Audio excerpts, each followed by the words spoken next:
Bonjour internet, bienvenue dans cette nouvelle vidéo. Aujourd'hui je vais parler de lecture en vrac que j'ai effectué ces derniers temps. Vous allez voir, il y a du très bon et puis il y a du moins bon aussi. Il y a de la fiction et il y a des essais, ça va être assez hétéroclite. Il faudra juste faire abstraction du fait que j'ai l'air pâle, fatiguée, malade, parce qu'en réalité je suis pâle, fatiguée et malade, voilà. Donc merci de me soutenir et de regarder cette vidéo jusqu'au bout parce qu'elle m'a demandé beaucoup d'énergie. L'année 2022 n'a pas vraiment commencé sous de très bons auspices d'un point de vue lecture. Il y a eu plusieurs lectures qui étaient assez en demi-teinte et il y a aussi plusieurs livres que j'ai abandonnés. Alors je vais pas en parler ici, mais je vais parler d'un livre que j'ai failli abandonner. Il s'agit de Chronique de l'oiseau à ressort de Murakami. Alors Chronique de l'oiseau à ressort, c'est un très gros pavé. Comme vous pouvez le voir, il fait... Combien j'ai lu de pages de ce truc ? Il fait quasiment 850 pages. Comme tous les livres de Murakami, c'est un petit peu dur à résumer, mais disons qu'ici on va suivre un jeune homme un peu adolescent qui s'ennuie un petit peu dans sa vie, qui végète dans sa maison et qui en fait va faire la connaissance de plusieurs personnages un petit peu étranges et qui surtout va régulièrement se rendre dans une maison abandonnée qui se trouve dans son quartier. Et puis aussi son chat a disparu et puis aussi il y a une femme qui lui passe des coups de fil un petit peu étranges et un peu sexuels. Et puis aussi il mange des spaghettis. Et puis aussi il rencontre une jeune fille beaucoup plus jeune que lui, une jeune fille mineure qu'il sexualise un petit peu mais en même temps pas vraiment. Enfin bref, on est totalement dans du Murakami pur jus. Alors c'est vrai que moi j'avais adoré vraiment certains recueils de nouvelles de Murakami, notamment j'avais vraiment adoré Saules aveugles, femmes endormies, je crois que j'en avais déjà parlé sur la chaîne, mais de manière générale j'ai beaucoup de mal avec ses romans. Je trouve que son univers s'illustre beaucoup mieux dans des formats courts et que sur des romans, enfin en tout cas Kafka sur le rivage par exemple, ça m'avait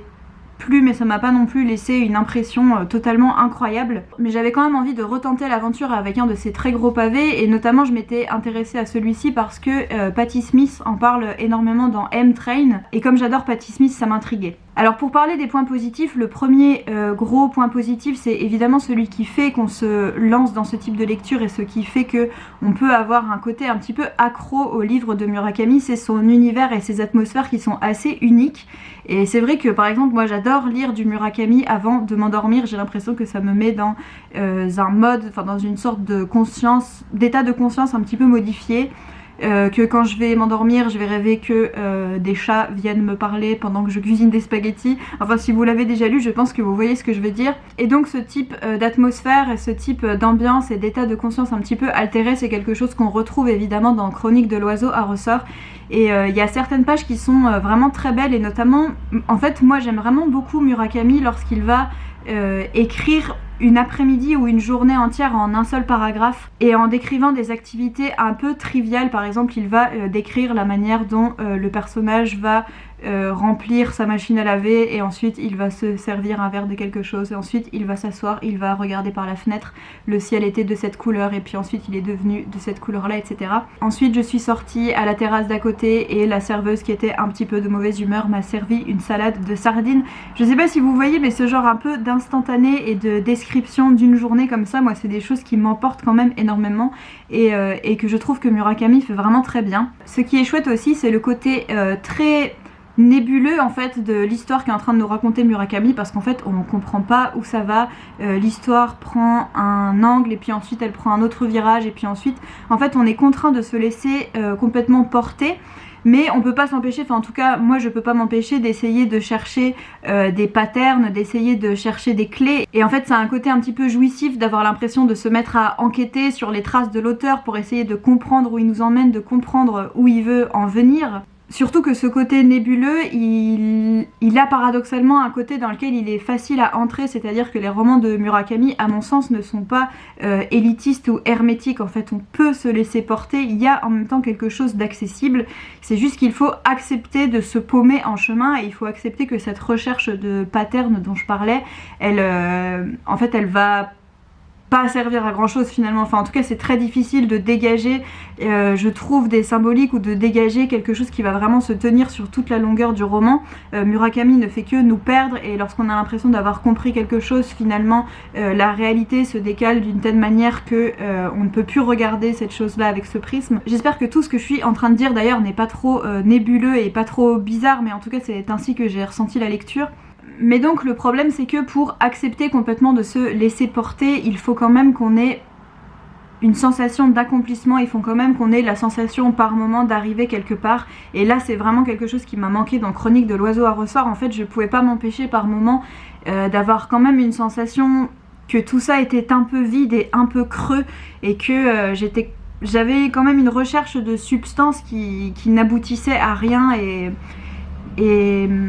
du coup c'était assez frustrant. Il y a aussi vraiment des passages que j'ai trouvé très longs. Il y a aussi la sexualisation des personnages féminins qui est vraiment... Enfin quand vous en êtes à la énième scène de sexe qui, de mon point de vue à moi, sont des scènes vraiment complètement nulles et qui n'ont pas d'intérêt, qui ne sont pas affriolantes pour dessous et qui sont assez gênantes en fait à vrai dire, et que vous avez l'impression que tout ça ne va nulle part, vous avez quand même du mal à vous raccrocher, vous avez quand même du mal à accepter cette perdition et cette errance. En fait vous avez du mal à accepter de vous laisser prendre par la main par l'auteur sans savoir où vous allez parce que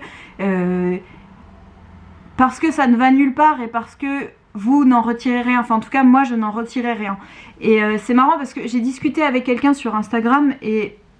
on se disait que en fait parfois j'ai l'impression d'avoir découvert Murakami trop tard parce que en fait il y a quelque chose de très adolescent je trouve dans sa manière d'aborder l'existence, dans sa manière d'aborder les personnages. Je trouve que ces romans, enfin en tout cas ça m'avait assez frappé dans Kafka sur le rivage, mais dans celui-ci aussi d'une certaine manière, ces romans sont souvent des sortes de récits de métamorphose ou de récits d'initiation, de quête initiatique, etc. Et en fait j'ai l'impression que si j'avais découvert Murakami quand j'étais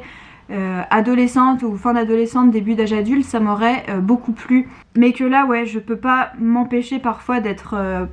prise d'agacement et par un profond sentiment de vide et de vacuité. Donc voilà, pour être parfaitement honnête avec vous, les 200 dernières pages du livre, je les ai vraiment lues en diagonale juste pour me dire que je terminais le livre. En plus, pour la petite histoire, je me suis sentie beaucoup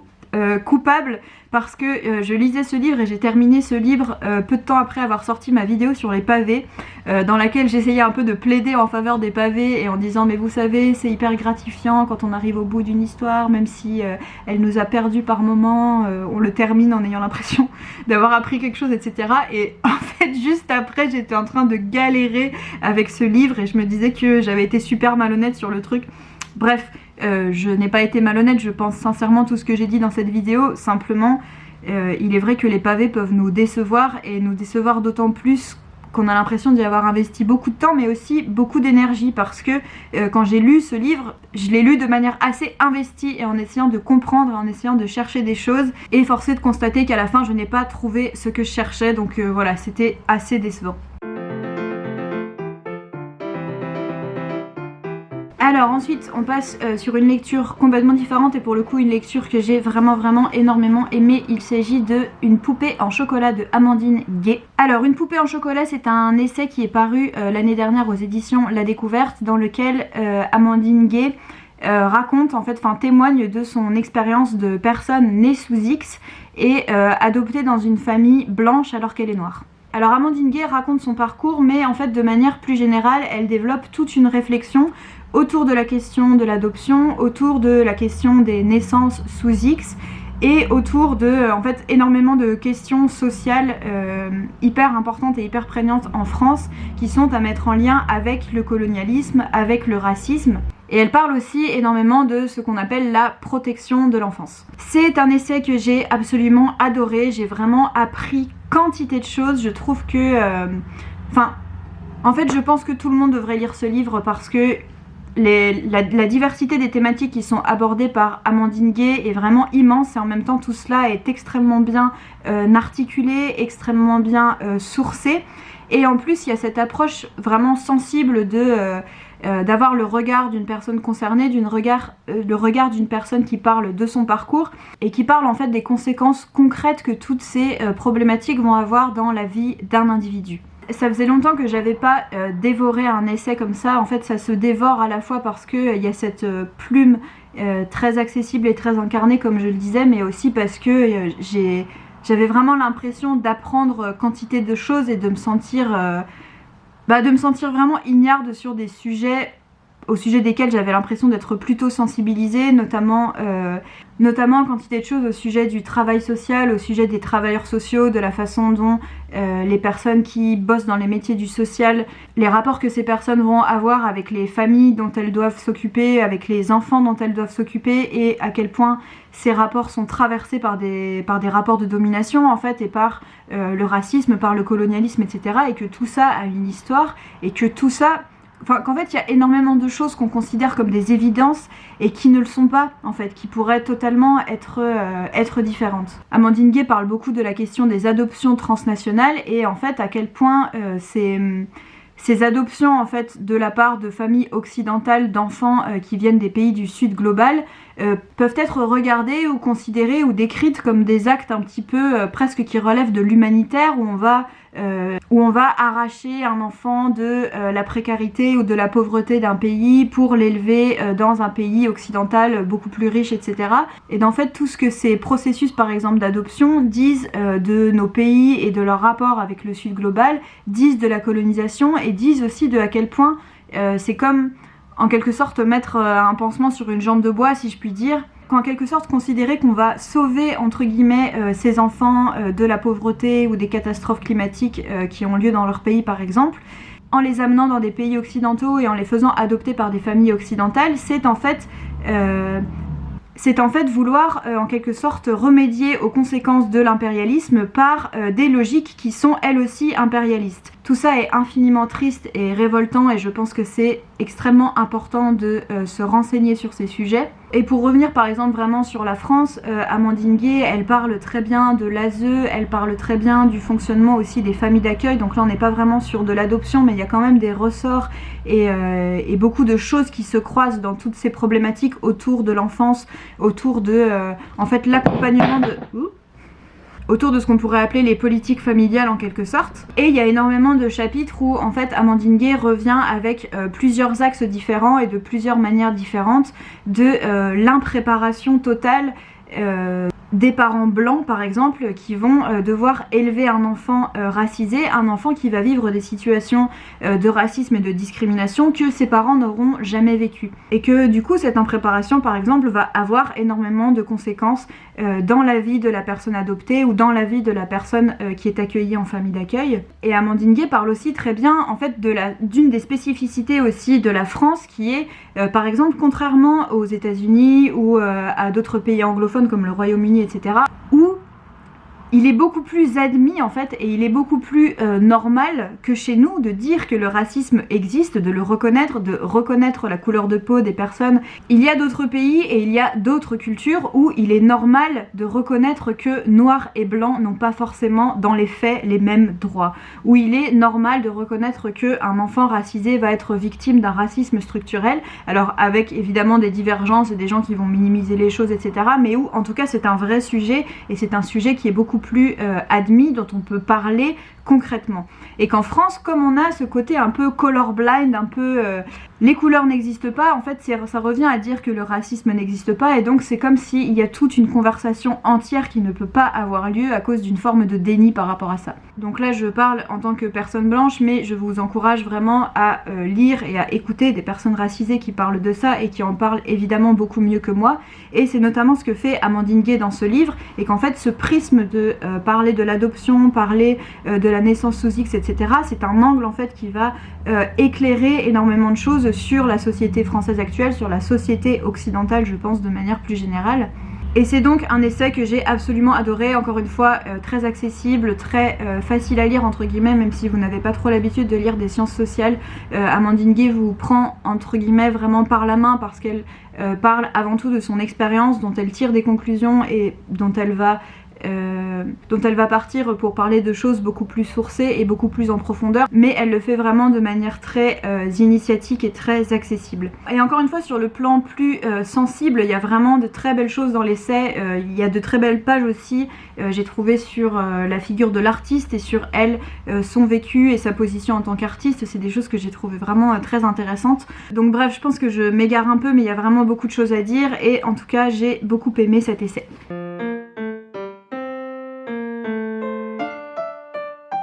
Alors ensuite on part complètement sur un autre registre et nous partons aux États-Unis avec Indian Creek de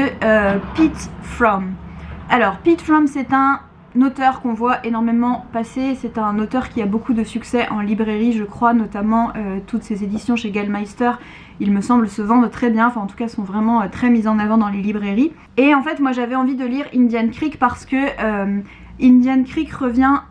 rejoint un petit peu en fait ce que je disais sur Edward Abbey dans une précédente vidéo, enfin dans plusieurs précédentes vidéos. En fait on est là dans un récit de quelqu'un qui s'est isolé à un moment pendant une assez longue période dans les espaces sauvages et qui raconte cette expérience. Et donc dans Indian Creek, Pete Fromm raconte une expérience qu'il a eue lorsqu'il était vraiment très jeune, lorsqu'il avait à peine une vingtaine d'années. En fait il a été embauché pour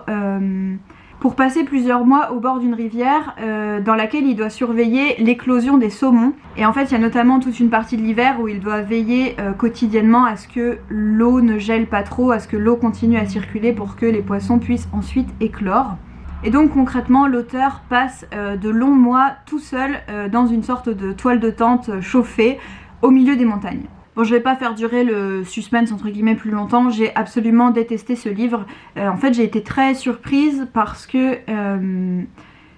ça ne ressemblait pas du tout en fait aux autres récits que j'ai pu lire un peu de ce type, notamment aux récits de Edward Abbey, qui sont des récits extrêmement sensibles malgré tout, même si on partage pas forcément toutes les visions de l'auteur, qui sont des récits très sensibles, où il y a vraiment une description des espaces naturels qui est très poétique mais qui est aussi très introspective, et où il y a aussi beaucoup de réflexions politiques autour de cette posture de l'homme par rapport à son environnement, enfin de l'humain par rapport à son environnement, etc. Et à cet égard j'ai trouvé que le livre de Pete Fromm était d'un vide complètement absolu. En fait le livre est vraiment très bêtement narratif, on a vraiment très peu de réflexion sur les enseignements que Pete Fromm tire de cette expérience, on a vraiment très peu de même de descriptions qui soient sensibles de je sais pas, des atmosphères, du passage des saisons, etc. C'est très bêtement narratif en fait. Et surtout ce qui m'a vraiment gênée, c'est qu'en fait le roman est une succession de scènes de chasse et de scènes de massacre animal. En fait au début du roman, Pete Fromm, on sent tout de suite que c'est un peu un petit con, enfin qu'en tout cas au moment où il vit cette expérience il est très inexpérimenté et il est très arrogant. Et c'est quelqu'un aussi qui est extrêmement sensible au regard des autres. Et là, c'est ça qui va être particulièrement déroutant en fait quand il raconte cette expérience, c'est que même en passant des mois et des mois au creux d'une montagne complètement isolée, Pete Fromm va sans cesse penser au regard des autres sur lui. Il va sans cesse penser à ce qu'il va raconter quand il va revenir. Et par exemple, il va se mettre à chasser des animaux pour ramener leur peau, par exemple, pour avoir des souvenirs, pour pouvoir ramener la peau d'un lynx et montrer qu'il a tué un lynx, etc. Et je vous passe des détails pas forcément très intéressants, mais il fait des genres d'expéditions en camion et puis il se plante et il se soucie de savoir si les gardes forestiers vont trouver ses traces, etc. En fait il a aussi un rapport qui est extrêmement bizarre avec tous les hommes en fait qui vivent dans cette région, notamment les gardes forestiers, les chasseurs, etc. Et en fait on va vraiment suivre un jeune homme qui va se plier à des rites assez virilistes en fait, et qui consiste pour la plupart à tuer des animaux et à massacrer tout ce qui peut tomber à portée de son fusil quoi. Du coup il y a des scènes vraiment extrêmement pénibles, en plus il faut savoir qu'au début du roman il y a un garde forestier, enfin une des personnes qui embauche en fait Pete Fromm pour cette mission, qui lui explique qu'il n'a pas le droit de chasser, et en fait normalement il a tout ce qu'il lui faut pour se nourrir, il n'a pas besoin de chasser, il n'est pas censé le faire parce qu'il y a des espèces protégées par exemple à l'endroit où il travaille, etc. Et en fait le mec va ne faire que ça, de buter des animaux. Et par exemple à un moment il y a un type d'oiseau qui se met à chasser pour les manger et il n'en trouve plus, petit à petit il se met à devoir marcher de plus en plus loin pour en trouver. Pourquoi? Parce que le mec a littéralement décimé la population de cette espèce autour de lui quoi. Et le problème en fait c'est que ces scènes de chasse, ce n'est pas du tout quelque chose d'anecdotique dans le roman, on a vraiment une succession de ça, une succession de scènes de mise à mort, une succession de scènes où, il y a notamment une des scènes je pense qui fait partie des trucs les plus pathétiques que j'ai lus de toute ma vie, où en fait Pete Fromm va se retrouver entraîné malgré lui entre guillemets dans une chasse aux pumas, et en fait il va avec deux mecs, ils vont aller chasser des pumas, et c'est vraiment tellement triste et tellement... En fait, quelque chose qui est touchant, par exemple, dans les livres de Edward Abbey, c'est que on sent que l'auteur est en train d'écrire depuis un monde englouti. L'auteur est en train de nous décrire des mondes qui sont en train de disparaître, et il en a conscience aussi au moment où il l'écrit, et il y a une profonde mélancolie existentielle qui se dégage de ça, et qui est vraiment extrêmement belle et extrêmement poignante à lire. Et là dans Indian Creek, on est aussi face à quelqu'un qui nous écrit depuis un monde englouti, parce qu'on est face à quelqu'un qui pouvait aller tuer des pumas en faisant comme si ça n'avait aucune conséquence, et comme si c'était quelque chose qu'on peut faire pour épater ses copains, etc. Alors que maintenant on sait tous les désastres en fait que ce genre de comportement font sur notre planète, etc. Enfin bref, j'ai conscience que ça peut sembler vachement moralisateur ce que je dis, mais vraiment je l'ai ressenti comme ça. Et puis surtout, je le rappelle, mais même en se focalisant sur l'aspect purement littéraire du texte, j'ai trouvé objectivement qu'il se passait vraiment pas grand chose. Vous comparez ça encore une fois à Désert solitaire par exemple, là c'est extrêmement creux quoi. C'est très narratif, et on suit un personnage qui est vraiment d'une immaturité horrible, et cette immaturité elle est pas étudiée non plus, c'est-à-dire qu'elle est présenté comme ça, on suit ce personnage, etc. Mais il n'y a pas de prise de recul, ou il n'y a pas d'analyse par rapport à ça, il n'y a pas de sensibilité qui est construite autour de ça. Donc au final c'est une lecture vraiment très plate et qui m'a dérangée à plein de niveaux, que je recommande absolument pas. Voilà. Ensuite, alors j'ai changé un peu mon ordre de présentation parce que j'ai envie de vous parler d'un truc un peu plus enthousiasmant après cette lecture. J'ai lu et adoré, très très gros coup de cœur pour Ce que nous avons perdu dans le feu de Mariana Enriquez. Alors Ce que nous avons perdu dans le feu, c'est un recueil de nouvelles, et Mariana Enriquez c'est une autrice qui a pas mal fait parler d'elle ces derniers temps, notamment parce qu'elle a sorti un roman qui s'appelle Notre part de nuit, qui a été assez percutant, enfin qui a beaucoup fait parler de lui je crois, et ce recueil de nouvelles a lui aussi fait beaucoup de bruit, et je comprends tellement pourquoi, j'ai absolument adoré. Alors Ce que nous avons perdu dans le feu, c'est un recueil de nouvelles fantastiques qui se passe, enfin la plupart des nouvelles se passent à Buenos Aires, et la plupart des nouvelles se passent aussi dans des contextes où on sent une très forte misère sociale, et où on sent des environnements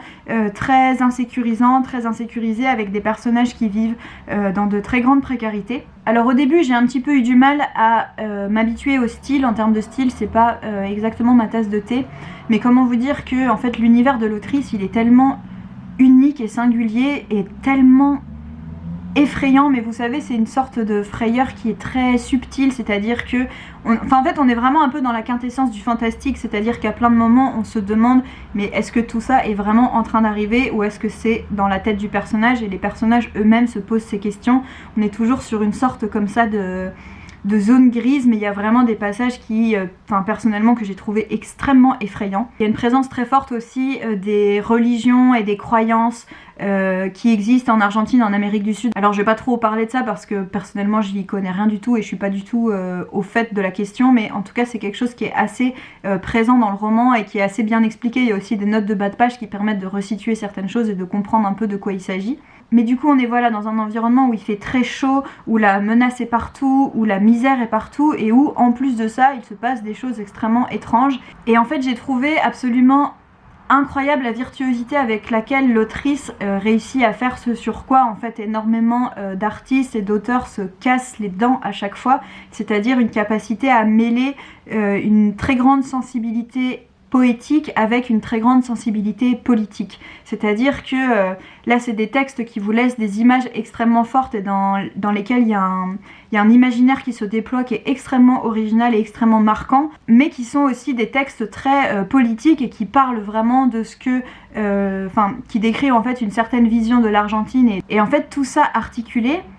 fait qu'on a des textes vraiment extrêmement forts. Moi j'ai l'impression qu'il y a certaines de ces nouvelles dont je me souviendrai toute ma vie, et j'exagère à peine en disant ça vraiment. Là où j'ai trouvé que l'autrice s'illustrait le mieux, c'était en plus dans les nouvelles vraiment les plus courtes, les nouvelles qui faisaient à peine une dizaine de pages et qui sont bâties sur une idée. Là on a vraiment des symboliques et des images très fortes, enfin, notamment j'ai été assez marquée par...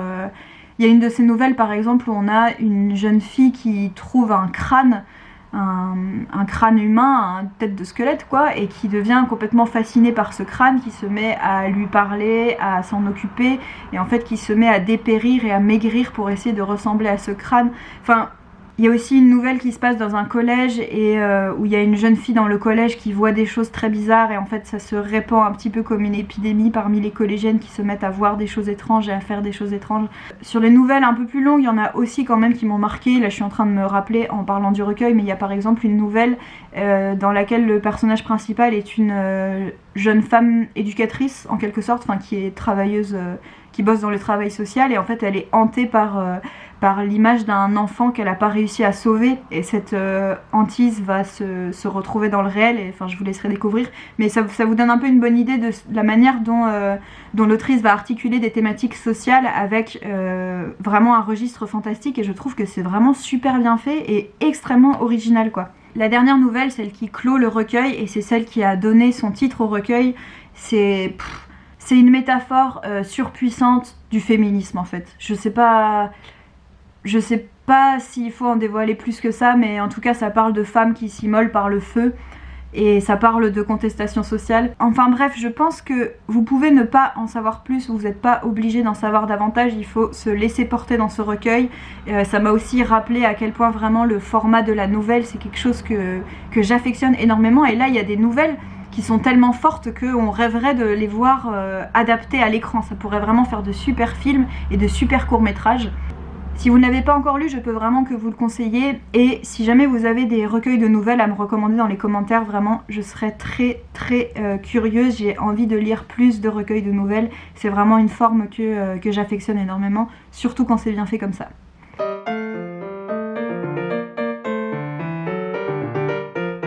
Alors j'avais prévu de vous parler de davantage de livres, mais en fait je suis complètement fatiguée et explosée d'enregistrer cette vidéo, donc je vais juste vous parler d'un dernier livre. Il s'agit d'un essai, c'est Pourquoi sommes-nous capitalistes malgré nous de Denis Colombi. Voilà, là je crois que vous voyez la couverture, et donc comme vous pouvez le voir, c'est l'auteur de Où va l'argent des pauvres, un essai que j'ai lu il y a quelques années, que j'ai absolument adoré, et dont je vous ai rebattu les oreilles un certain nombre de fois sur cette chaîne et sur mon compte Instagram. Alors dans ce livre, Denis Colombi va parler en fait des comportements capitalistes, et en fait il va essayer d'expliquer, ou en tout cas de faire des variations autour de l'idée que malgré nous, et parfois notre corps défendant, nous allons adopter des attitudes et des comportements qui sont en accord avec le capitalisme, et donc quels sont ces comportements et pourquoi nous les adoptons. Et tout au long de l'essai, en fait, Denis Colombi va un peu filer la métaphore du jeu, c'est-à-dire qu'il va décrire le capitalisme comme une sorte de jeu de société, et comme une partie qui s'est engagée, à laquelle on est contraint de jouer malgré nous, une partie dans laquelle on arrive et sur laquelle on n'a pas de prise, un jeu en fait auquel on est contraint de jouer sans forcément en connaître les règles, et sans forcément avoir l'idée ou la notion ou la possibilité soit d'arrêter le jeu, soit de créer de nouvelles règles. Et donc finalement ce que propose Denis Colombi, c'est d'adopter un regard sociologique sur les choses qui permettent d'ouvrir la boîte, de regarder les cartes, de regarder les règles, et vraiment de décrire pas à pas quel est ce jeu du capitalisme et quelles sont ses règles. Alors cette métaphore, elle fonctionne vraiment bien. Là j'ai l'impression de l'expliquer de manière un petit peu grossière, mais c'est présent dès l'introduction du livre, et en fait ça va courir tout au long de l'essai, et ça permet d'avoir un propos qui est très clair, et en même temps c'est un petit peu galvanisant aussi. Ça fonctionne bien dans ce sens là, parce qu'on se dit j'ai envie de comprendre, et j'ai envie de jouer à d'autres jeux, et j'ai envie d'inventer des nouvelles règles moi aussi, donc ça c'est vraiment cool. Le problème de cet essai, c'est que je trouve que contrairement à Où va l'argent des pauvres, je ne sais pas s'il a été mal problématisé, je sais pas si le sujet choisi est beaucoup trop large, mais il y a quelque chose qui fonctionne pas, et en fait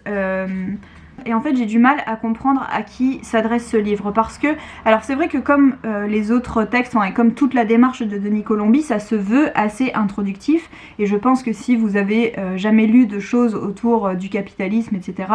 vous allez apprendre énormément de choses, mais en même temps, il ne définit par exemple pas très bien les bases. Par exemple, qu'est-ce que le capitalisme exactement? C'est passé très vite en introduction, mais c'est pas si bien expliqué. Et il y a énormément de raccourcis qui sont faits, en fait, dans le sens où Denis Colombi va énoncer des présupposés, mais sans prendre le temps de les expliquer, sans prendre le temps de les argumenter. Et du coup, on est comme dans une sorte d'entre-deux, où j'ai l'impression que pour quelqu'un qui débute vraiment et pour quelqu'un qui n'y connaît vraiment rien, ça ne va pas être suffisamment clair et suffisamment introductif. Et pour quelqu'un qui est déjà très sensibilisé et déjà très renseigné sur ces questions, ça va sembler sans nuance et ça va sembler plein de raccourcis, et ça va donner l'impression de ne pas suffisamment honorer la complexité de certains sujets. Je sais pas si je me fais très bien comprendre, mais voilà en gros ce que j'ai ressenti. Après, c'était quand même une très bonne lecture, parce qu'il y a vraiment... Enfin, en fait, Denis Colombi, par moment, il va aborder les choses d'une manière où il va commencer à développer des choses qui sont super intéressantes. Par exemple, il y a tout un chapitre au début qui sont plus autour des représentations du capitalisme dans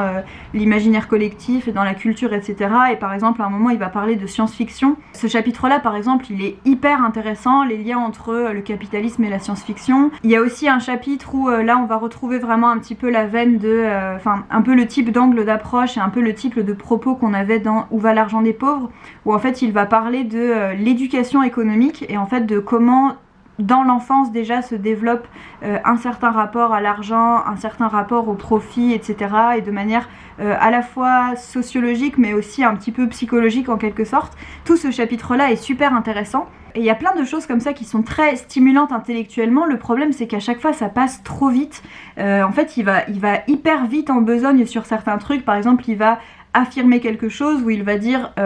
comme nous venons de le démontrer, nanana, sauf que non, en fait, ça n'a pas du tout été démontré, ça n'est pas suffisant, et ça donne l'impression d'avoir été trop vite, et presque un peu, c'est un peu frustrant, parce qu'on cherche dans ce genre de livre un peu des armes intellectuelles en quelque sorte. On cherche à lire de bons argumentaires, on cherche à affûter sa pensée, etc. Et là, ce n'est pas suffisant. Là, ça donne l'impression que tu aurais dû aller plus loin, ou tu aurais dû, puisque tu dis comme nous venons de le démontrer, eh bien démontre-le vraiment, et ce n'est pas suffisamment fait à mon sens. Sans compter le fait que tous ces sujets très intéressants qu'il aborde donnent parfois l'impression d'être un petit peu désorganisés, qu'il n'y a pas vraiment de lien logique, et qu'on lit des choses, oui, qui sont très intéressantes et très parlantes, mais on ne sait pas où on va, et on ne sait pas toujours exactement ce qu'il est en train d'essayer de démontrer. Les parties où Denis Colombi est vraiment le meilleur, je trouve que c'est vraiment les parties qui parlent de comportement économique, et où là aussi on retrouve des choses qui étaient déjà présentes dans Où va l'argent des pauvres, mais voilà, quand il parle de ça, c'est vraiment super bien. Il y a aussi un chapitre où il parle du désir d'auto-entrepreneuriat, du désir de se lancer sans patron, etc. Il essaie un peu d'analyser d'où vient ce désir-là, qu'est-ce qu'il raconte de nos sociétés, d'en faire un peu l'histoire, etc. Et donc c'est super, mais ça va trop vite, ou alors ça donne envie de lire des choses un petit peu plus spécialisées sur ces questions, et à cet égard l'essai est quand même bien, parce que de la même manière que Où va l'argent des pauvres, il y a une super bibliographie avec plein de choses qu'on a envie de lire, mais voilà, en fait ma lecture s'est terminée un petit peu en demi-teinte, parce que j'ai pas trouvé cette sorte de très belle articulation entre la rigueur intellectuelle et en même temps un propos qui soit très introductif, qu'il y avait dans Où va l'argent des pauvres. Là, c'est quand même beaucoup plus confus, et le simple fait qu'il soit un petit peu difficile de résumer le sujet du livre montre bien, je pense, qu'il y a une sorte de confusion dans de quoi on va parler et qu'est-ce qu'on va chercher à démontrer. Et la toute fin du livre, je trouve, illustre aussi assez bien cette confusion. On a à un moment une sorte d'exaltation du désir d'agir et de la volonté d'agir, etc. Mais en même temps, c'est un peu flou et un peu mou. Il y a juste vraiment les toutes dernières pages qui sont vraiment intéressantes, où là, Denis Colombi, il soulève la notion d'imagination sociologique. Et ça, j'ai trouvé ça très intéressant et très exaltant. Mais voilà. Je sais pas si je me suis fait très bien comprendre, mais c'est une lecture que je recommande malgré tout, parce qu'il y a vraiment énormément de points qui donnent matière à réflexion, mais je suis quand même un petit peu critique, et je trouve que d'un point de vue argumentaire, parfois, même si on est d'accord avec lui, ça ne se tient pas, et il ne démontre pas suffisamment les choses, et c'est comme un peu tendre le bâton pour se faire battre, je trouve. Du coup, c'est un petit peu dommage.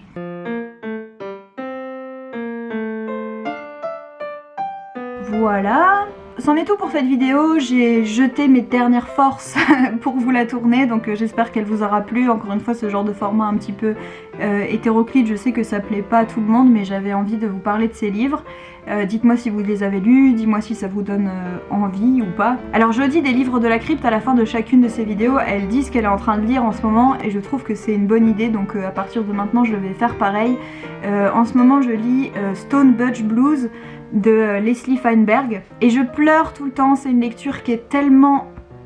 poignante et tellement triste, en même temps tellement belle et hyper intéressante et que je vous recommande à fond. De toute façon j'en reparlerai bientôt en vidéo, mais voilà, pour l'instant j'adore vraiment cette lecture. Et côté essai, j'ai commencé, je pense que j'en ai pour un moment, L'âge du capitalisme de surveillance, qui m'a été envoyé par les éditions Zulma. C'est un gros pavé et c'est extrêmement intéressant, je pense que je vous en parlerai bientôt également. Voilà, je vous dis à bientôt, ne tombez pas malade comme moi, heureusement les écrans ne transmettent pas les microbes, en tout cas pas encore. Et puis moi je vous dis à bientôt pour une prochaine vidéo. Bye bye.